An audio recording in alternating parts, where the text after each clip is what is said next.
हनुमान जी भी नहीं जला पाए थे लंका में एक घर। जब हनुमान जी लंका जलाने लगे तो पूरी लंका जल गई, लेकिन उसमें एक घर बच गया। और वो किसका था, तो आइए सुनाते हैं। इस वीडियो में हम आप लोगों को बताएंगे। तो जब हनुमान जी माता सीता की खोज करने के लिए 100 योजन का समुद्र पार किए, 100 योजन का समुद्र पार करने के बाद वो लंका में जा पहुँचे। अब लंका में पहुँच तो गए, लेकिन उन्हें ये नहीं पता कि माता सीता हैं कहाँ। तो माता सीता की खोज करते करते, यानी लंका में ढूंढते ढूंढते वो एक घर ऐसा मिला उन्हें, जिसे देखकर वो हैरान हो गए। तो वो माता सीता का पता लगाते लगाते पहुँचे अशोक वाटिका में। तो अशोक वाटिका में जब पहुँचे तो वहाँ पर माता सीता और रावण की बातें सुनी तो वो रोने लगे। और जब रावण चला गया वहाँ से, तब हनुमान जी ने एक अंगूठी गिराई और कहने लगे, मैं रामदूत हूँ। तब माता सीता से उनकी मुलाकात हुई और 100 योजन का समुद्र पार करके गए थे हनुमान जी, तो उन्हें भूख भी लगी थी। तो उन्होंने अशोक वाटिका को उजाड़ना शुरू किया और उनमें जो अच्छे फल थे उन्हें खाना शुरू किया। उसके बाद जब रावण का बेटा मेघनाथ आया तो हनुमान जी को बंदी बनाकर रावण की सभा में ले गया। रावण की सभा में ले जाने के बाद रावण और हनुमान जी में कुछ वार्तालाप हुई। और जब वार्तालाप हुई तो जब हनुमान जी वहाँ से निकले, तो जब निकलने के बाद उन्होंने सोचा कि मैं यहाँ से जा रहा हूँ और रावण को ये भी नहीं पता कि भगवान श्री राम कितने शक्तिशाली हैं, तो मैं भी कुछ पराक्रम दिखाकर जाऊँ। तब हनुमान जी ने लंका जलानी शुरू की और लंका जलाते जलाते एक घर ऐसा मिला उन्हें, जिसको देखकर वो हैरान हो गए। उस घर पर लिखा था जय श्री राम और श्री विष्णु देवाय नमः। और उस घर में उसका जो दरवाज़ा था, यानी मेन गेट था, उस पर सभी देवी देवताओं के तस्वीर लगी थी, यानी फ़ोटो लगे थे। तो हनुमान जी ने बहुत कोशिश की, लेकिन वो घर नहीं जला पाए। वो घर किसका था? वो घर रावण के छोटे भाई विभीषण का था और वो हनुमान जी की पूजा करता था, भगवान विष्णु की पूजा करता था। और उसके घर में सभी देवी देवताओं के तस्वीर लगी थी, जबकि उसने राक्षस कुल में जन्म लिया था और रावण का छोटा भाई था। तो वो राक्षस की तरह जीवन बिताता, अपने बड़े भाई रावण की तरह जीवन बिताता, लेकिन नहीं, उसने भगवान की प्रार्थना और भगवान की पूजा में अपना जीवन बिताया।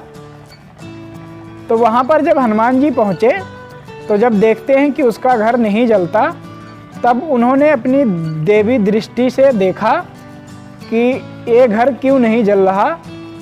तो उस पर जो मेन गेट था उस पर देवी देवताओं के तस्वीर लगी थी।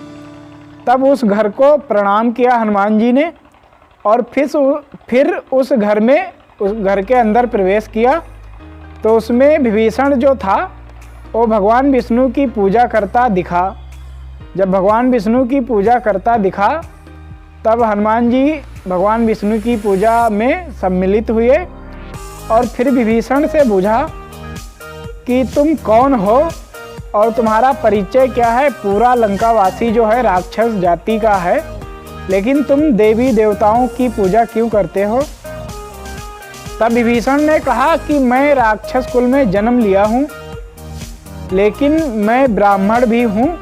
तो मेरी जो जीवन है, मेरा जो जीवन है वो भगवान के चरणों में समर्पित हो, इसलिए मैं भगवान की पूजा करता रहता हूँ। तो इसलिए हनुमान जी भी नहीं जला पाए थे विभीषण का घर। नमस्कार दोस्तों, स्वागत है हमारे एक और न्यू ब्लॉग में। अगर वीडियो अच्छा लगा हो तो एक लाइक करें, चैनल पर पहली बार आए हैं तो चैनल को सब्सक्राइब करें, ताकि रामायण कथा की अनसुनी कहानी हम आप तक सबसे पहले लाते रहेंगे। तो हनुमान जी भी नहीं जला पाए थे विभीषण का घर। ये वीडियो में हमने आप लोगों को बताया। मेरा नाम संदीप राजपूत है और आप देख रहे हैं Sandeep Rajput blogs YouTube channel.